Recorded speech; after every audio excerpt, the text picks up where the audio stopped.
Hi everyone, this is Omer Mozaffar, and I'm here to speak to you today about Mooz-lum. And we have the privilege of speaking with its director and writer, Qasim Basir, who is in town here in Chicago as part of the Chicago International Film Festival. And I just met Qasim. He's a really nice guy, and he has been so gracious as to allow us to have this wonderful conversation to discuss his process of making the film, his experience as a first-time filmmaker, and wherever else the conversation takes us. So let us begin. Qasim, tell us about your background. Where were you raised? Where are you today? I currently reside in New York City. I moved there about 4 years ago from Detroit, Michigan, where I went to college. And before that, I lived in Ann Arbor. I was raised the majority of my life in Ann Arbor, Michigan, where the University of Michigan is. And yeah, that's pretty much. So much of your life has been in the Midwest. In Detroit. Yes. Okay.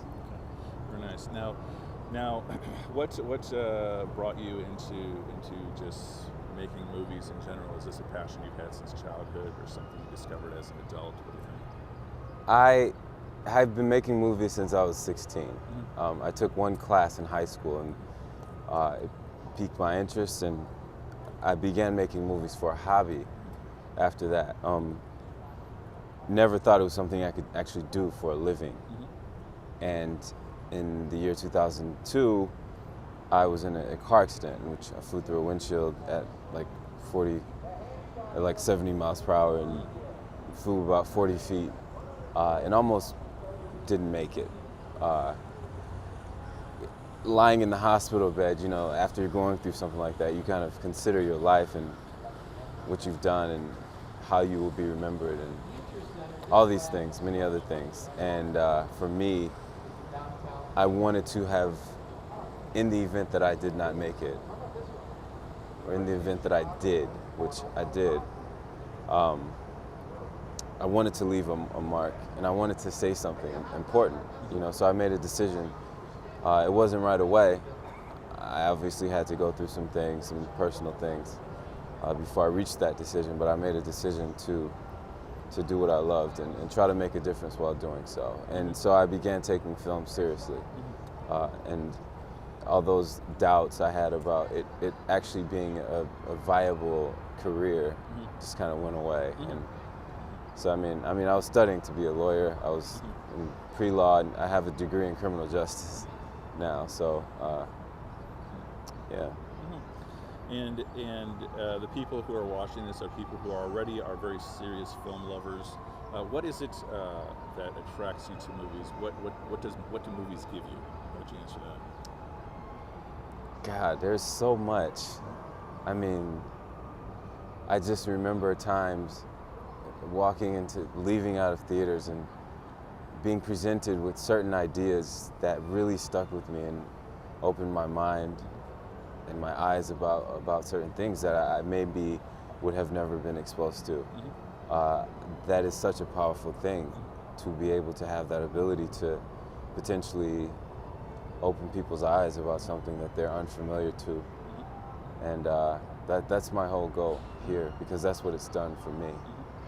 So it brings you into these new worlds, and likewise, Absolutely. You as a filmmaker want to take people into new Absolutely. worlds. Sure. Absolutely. Sure. And this film, Mooz-lum, this is your first movie. How long ago did you decide to make this movie? So after you had this accident, you decided to go into filmmaking as a career. How did that lead you into here? I've made other projects, none like this. This is my first official film. I've made much smaller projects, but I feel like with each one I've grown as a filmmaker, as an individual, which have gotten me to the place where I was able to make this film. It's all part of the journey, and I began with this I wrote the script 3 years ago in 2007, and since that point I'd been trying to get it made, and I ended up making a short based on some scenes in the script, an earlier version of the script, and I won a competition with the short, which is how I got the attention of Danny Glover and his company. And you know, that from that point, it's just been a constant grind, trying to get financing, trying to get actors, and we finally pulled it off. Yeah, that's excellent. Now, was most of this process, did you have a team that you're working with, or has this been essentially your own labor, and you've brought in the crew as is appropriate? Yes, it started with me sitting in my room. I don't even like to call it an apartment in New York because it was such a small studio, but me sitting in my room in New York just, you know, had become frustrated with the representation and the portrayal of Muslims and Islam in America, and I decided to write a story about it from a different perspective. And as we began to move forward, more people came, but from the beginning it started with me, and then producer, and then, you know. Sure. So it was part of your goal right from the start to write a story about Muslims in America. Yes. Yeah. Well, for this project, yes. Yeah. But your other projects were not necessarily about Muslims. No. Okay. What were your other shorts about? The project preceding this one, it was in 2008. I did a series of shorts to support the Obama campaign when he was running. They're called The Inspiration of Barack. The Inspiration of Barack? Yes, We Can film series. And there's 7 shorts about different people and situations in which they become inspired by Obama to take an essential step forward in their lives. So, you know, those got picked up and distributed, and did the whole YouTube thing, got a ton of hits and all that. You know, when he was running, it was a lot of that stuff going on. So, traveled around the country with them. And and before that, there was the short glimpse for this film. Before that was another sort of a film called One Nation, Two Worlds, which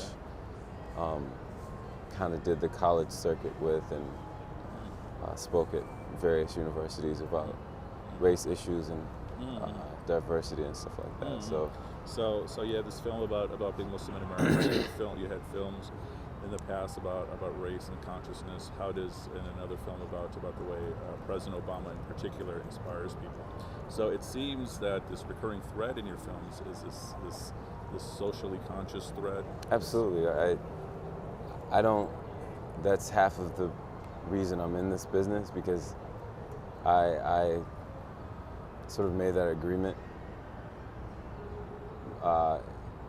when I was in that situation, that this is what I would do if, you know, I made it through, and I have to stay true to that and true to myself, because this is the stuff I love to do. So I don't know if I would be as inspired to do any sort of other projects. So you want your films to have some substance. Absolutely. That people can benefit from. Absolutely. Yeah. And you said you traveled with Obama and making. No, I traveled with those videos. Like we ended up having all these screenings. Okay. In which we would sell DVDs of the videos to raise money for the campaign. Oh. Right, and we sold them online, and we sold them at these screenings. We would have the screenings, and they were free, and we allowed people like to watch them first, and then like almost every time people would buy the DVDs after. And we had screenings in New York, Ohio, California, Michigan. And it was great. It was a great experience, you know. And I mean, it wasn't officially, like, initially it wasn't part of the Obama campaign. Like, they didn't hire me to. We were inspired by Obama, so we did this.